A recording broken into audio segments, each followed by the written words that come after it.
Hello folks. In this video I'm going to be testing a product sometimes called a reflection filter or an isolation filter. The idea is that it wraps behind and to the sides of a microphone and isolates it from reverb and reflections. These devices often claim to provide results similar to a treated studio, but in a portable device that you simply set up around your microphone. They are sold at many different price points, and the sheer number of them available from many different brands and retailers makes me think that they must be pretty popular. I decided to get one and test it out in different situations to see how effective it is. The reflection filter I'll be using is the Auray RF-C17. And after testing this filter, I'll see if I can match or even exceed the results with some super cheap or even free methods. I'll be using the Lewitt LCT440 Pure microphone for all of the testing. I never think to mention this in my audio test videos, but it really might be worth mentioning that you should listen on some good headphones or good speakers if you really want to hear the subtle differences in the sound. At this point, I'm recording in a room without any treatment. The room isn't a great recording environment, but it's far from the worst.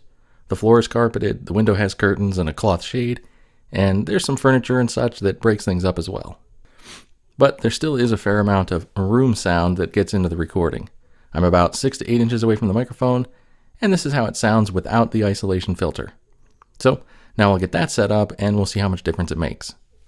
Now, as you can see, I have the isolation filter in place. I'm still about 6 to 8 inches from the microphone, and the gain is set the same as it was before. I imagine that the distance from the microphone will affect how the reflection filter like this performs. I picked a distance that I hope will be close enough to give the filter a good chance at making a difference without being so close that you can, barely hear the room to begin with. Further away, the filter probably wouldn't do very much, as it wouldn't be catching as much of my voice, and the reflections would be much more free to bounce around the room and end up back in the microphone, coming from behind me. Either way, can you hear a difference? Is the filter helping my audio sound more dry, like it was recorded in a treated space? Again, without the filter, so that you can get a bit of contrast. What do you think? And again, with the filter. Any better with the filter in place? Okay, so the bedroom test was one thing, but now I'm out in my garage. Distance from the mic is the same, and the gain is the same. But this space is basically a worst-case scenario. With all the hard surfaces and sharp corners, my garage is just an echo chamber. So let's see if an isolation filter can help in a meaningful way with this space.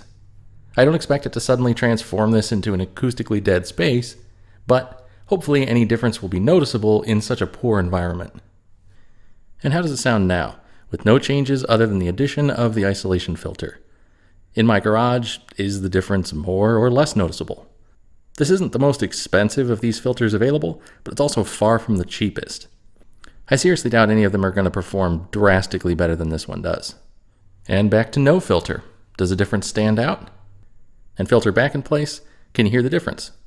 Hopefully this gives you an idea of what you can expect out of these types of filters. If you hear a difference, is it enough to be worth the trouble for you?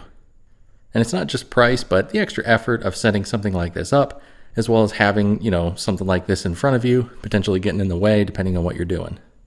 So that's the testing I wanted to do with the isolation filter, but now I want to demonstrate something simple and totally free that can make a huge difference. Now I'm still in the garage, and as you can see, I do not have the isolation filter in place. The difference now is that I've simply moved very close to the microphone and lowered the gain on my recorder. I'm only maybe a couple inches from the microphone now. Getting this close to the microphone may not be as easy as it sounds in every recording situation, but just a few inches difference from the microphone can make a big difference in how the audio sounds, and in fact can potentially make a bigger difference than adding an isolation filter. So if you have the option and your recording style allows it to just get really close to that microphone and turn the gain down, that's probably going to be your best bet, and it's free, and you can get some decent audio that way, even in a really poor environment like my garage. Now I'm back in the bedroom. The gain and the distance from the mic are back to where they were before. But this time I have a couple of spare blankets hanging up, one behind the mic and one behind me. These are spare blankets I had around my house, just took a little messing around, but was basically free since I already had the blankets.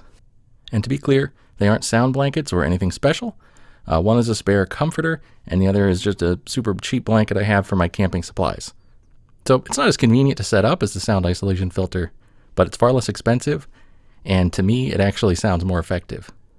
So even if you don't have a treated room, Just hanging up a couple of blankets in front of and behind you to, kind of cut down the reverberation of the room can be pretty darn effective. And for comparison, I've taken the blankets back down and we're back to just the untreated room audio. Maybe you can get an idea for how much difference just simply hanging a blanket in front of and behind you can really make. And finally, I'm here in my homemade booth, but this time I'm recording with my interface plugged into my laptop instead of using a portable recorder. So hopefully this testing has given you a little bit of an idea of what to expect out of one of these sound isolation or reflection filters. Maybe you have some kind of an idea of the performance benefit they give and whether or not that performance benefit is enough to justify the cost for you. And as you've seen, if you're willing to just hang a couple blankets up in the room that you're recording in, that alone can make a pretty big difference as well. So if you have any questions or if there's any more tests like this that you want me to do, just let me know in the comments below. As always, thank you for watching. Take care.